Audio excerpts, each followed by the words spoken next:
Dünyanın ən tanınan bayrağı hansıdır? Elə bilirsən ki, Amerika, hə? Yox. Onu tez-tez Liberiya və Malayziya bayraqları da səhv salırlar. Necə bilmək olar? Elə bir oyun var ki, milyonlarca insan dünyanın bütün bayraqlarını təxmin edir və nəticədə ən çox tanınan hansıdır? Onların siyahısı hazırlanır.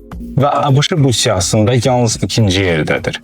Türkiyə, Yunanistan, Ukrayna ilə bir yerdə. Bəs niyə Rusiyada azlanır? Çünki ona həddindən artıq çox oxşayan bayraqlar var. Niderland, Lüksemburq, üstəlik Xorvatiya, Sloveniya, Slovakiya, Çexiya, Filippin və hətta Cənubi Amerikanın Paragvayı sanki bir-birinə kopyalanır. Ona görə də Rusiya yalnız 3-cü yerdədir. Bəs onda ən tanınan bayraqlar hansıdır? Ən sadə yadda qalanlar. Yaponiya qırmızı günəş, Kanada ağ fonda qırmızı yarpaq, Çin qırmızı fon üzərində 5 ulduz, SSR yəni. Amma bir də dünyanın hər yerində reklam olunmuş bayraqlar da var. İtaliya, Fransa, Almanya və Braziliya. Bunlar hamısı planetdə ən populyar idmanı olan futbolda dəfələrlə çempion olublar.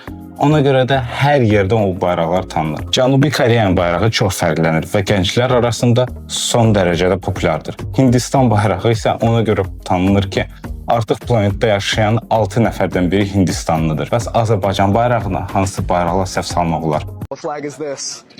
South Korea. Şərhlərdə yazın.